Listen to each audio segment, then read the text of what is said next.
وَلِلَّهِ الْأَسْمَاءُ الْحُسْنَى، اور اللہ ہی کے لیے ہیں تمام اچھے نام، فَادْعُوهُ بِهَا، پس اسے اس کے ناموں کے ساتھ پکارو۔ اب یہ جتنے بھی اچھے نام جو قرآن و سنت میں رپورٹ ہوئے یا اگلی الہامی کتابوں میں رپورٹ ہوئے، اللہ تعالیٰ اس چیز کو پسند فرماتا ہے کہ ان کے ناموں کے ذریعے اللہ کی طرف متوجہ ہوں۔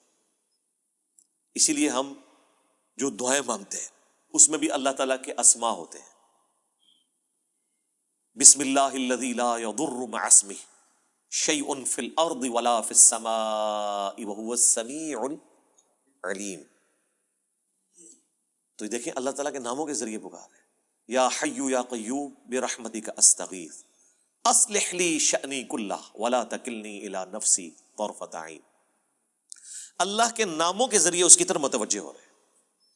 ہر کام کے آغاز میں آپ کو سکھا دیا گیا بسم اللہ الرحمن الرحیم، تو اللہ کو یہ پسند ہے۔ اور یہ جو صحیح وسیلے ہیں ان میں سے ایک ہے کہ اللہ کے ناموں کے ذریعے آپ اس کی طرف متوجہ ہوں۔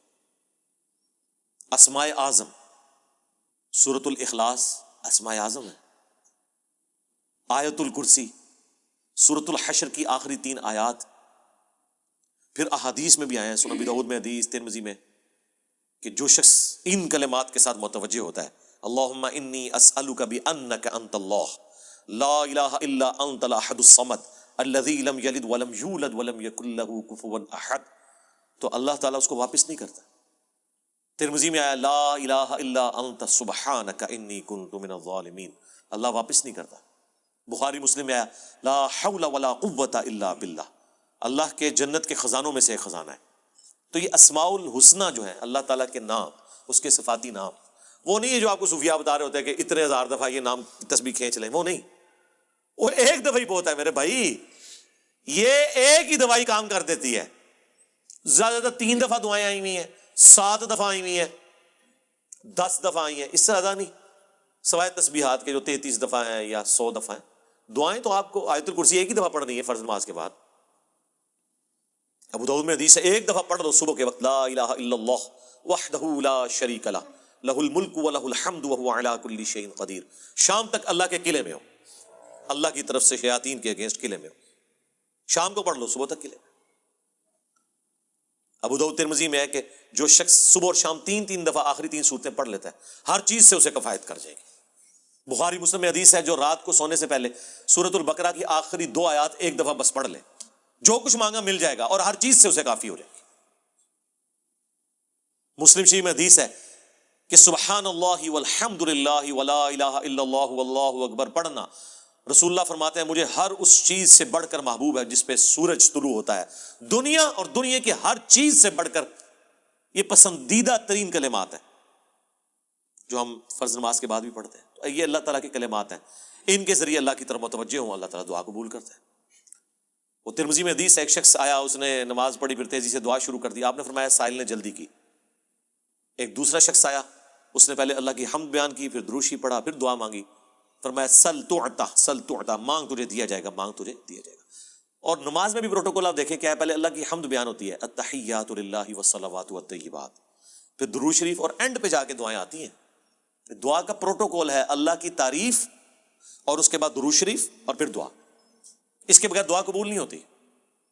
اور جس نے تیزی سے دعا کی تھی نا، ترمذی میں حدیث ہے، پھر حضور نے اسے بلایا اور سمجھایا کہ پہلے اللہ کی حمد بیان کرو، پھر مجھ پر درود شریف پڑھو، پھر اللہ کی طرف متوجہ ہو، اللہ دعا قبول کرے گا۔ کسی مزار پہ جانے کی ضرورت نہیں میرے بھائی، گھر بیٹھے اللہ کی حمد اور درود شریف کے ساتھ آپ اللہ کی طرف متوجہ ہو۔ مسلم شریف میں حدیث ہے جو اذان کا جواب دے وہی کلمات ریپیٹ کرے، حی علی الصلاح حی علی الفلاح پہ لا حول ولا قوت الا باللہ کہے، اور اس کے بعد مجھ پر ایک دفعہ درود شریف پڑھے اور الوسیلہ والی دعا مانگ لے، قیامت کے دن میری شفاعت اس کے لیے حلال ہو جائے گی، اللہم اجعلنا منہم آمین۔ کتنے پیارے پیاری چیزیں ہیں جو نبی الاسلام نے تعلیم فرمائی ہیں۔ ہم نے اس لیے سنت اذکار کارڈ لکھے میرے بھائی، یہ میری سالوں کی محنت ہے جو میں نے ایفرٹ پٹ کر کے اس چیپٹر کو کلوز کر دیا۔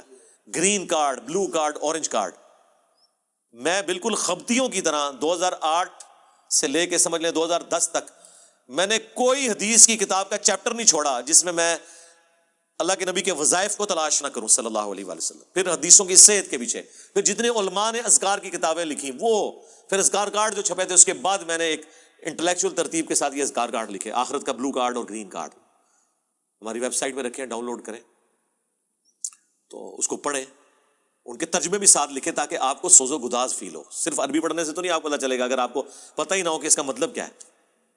حسبنا اللہ و نعم الوکیل.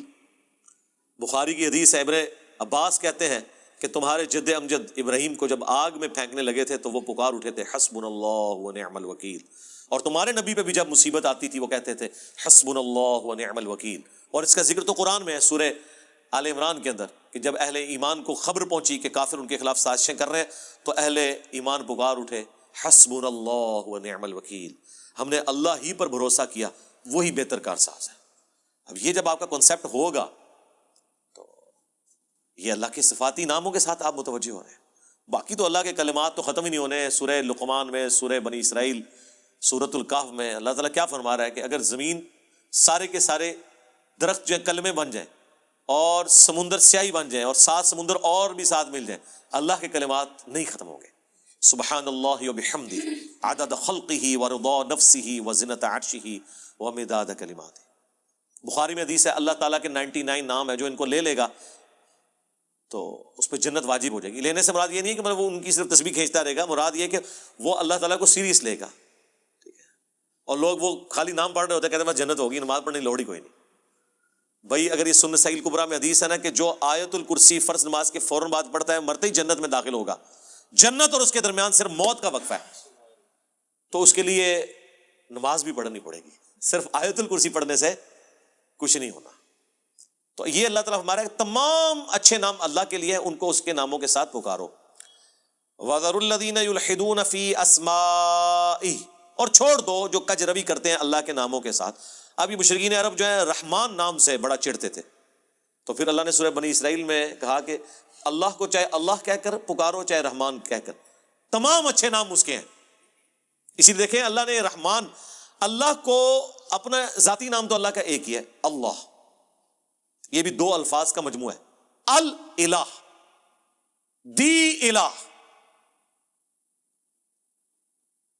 مدینہ کوئی بھی شہر، المدینہ مدینہ المنورہ.